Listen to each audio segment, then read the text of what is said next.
John Pavlovitz is a blogging minister, a posting pastor, who regularly comments on what's going on. He recently published an open letter to the 100 million Americans who didn't vote. I highly recommend it to you because he's nailed the central point of what has driven our circumstances. In that essay he wrote, quote, "I've heard every reason and excuse, every justification and motivation for not voting, and I honestly don't disregard them. It's just that none of them seem to be worth this unequivocal mess we currently find ourselves stuck in." Close quotes. Angry people vote. They're motivated, so they show up. When those of us who aren't angry decide not to vote, we leave the choice of our leaders to those angry people, and they choose based upon which candidates have the most prominently extended middle finger. That leaves out of their consideration things like candidates' capabilities, moral fiber, fitness for office, vision for America, and any sense of caring about the people or the country. That's a really big problem. Tuesday, there is a choice to be made in Alabama. One of the candidates is an accused pedophile and stalker and abuser of women. He has been twice removed from the Alabama Supreme Court for his refusal to obey the law. He glorifies slavery, hates gays and Muslims, and worse. The other candidate is pretty much a normal guy, except that in deep red Alabama, he's a Democrat. It is beyond outrageous that the President of the United States and the Republican National Committee have endorsed the pedophile, the stalker and hater who doesn't obey the law. That's because the official Republican view is that this hateful man is better than an unblemished Democrat. And that's what America has come to, in part because of 100 million eligible voters who refuse to show up on Election Day. This isn't about laying guilt, it's about declaring fact.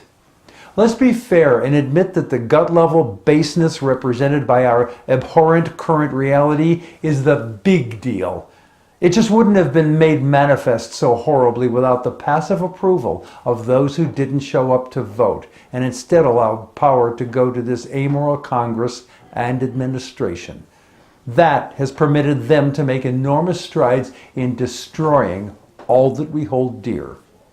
Surely we have to deal with the real issues. Meanwhile, we have to stop the drivers of our destruction. So, citizens of Alabama, your number's been called and you're up.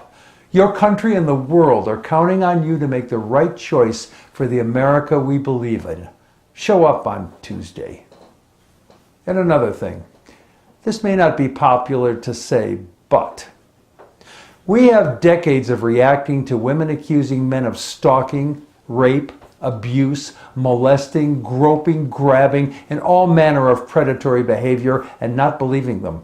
We've allowed law enforcement that should have been protecting women to instead make it SOP to blame the victims. He said, she said, has mostly been settled with humiliation for women and in the favor of he.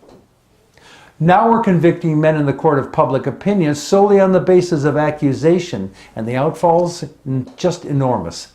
Separating out of this discussion the cases where there's clear evidence of wrongdoing, as in Roy Moore, Donald Trump, Harvey Weinstein, and perhaps Al Franken, is just an accusation enough to derail a life?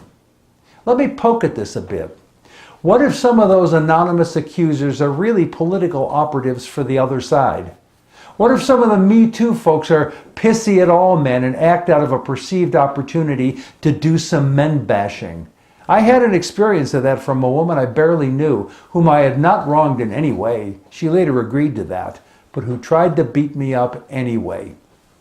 This is not to diminish in any way the importance of this issue nor the legitimate grievances of women who've been abused.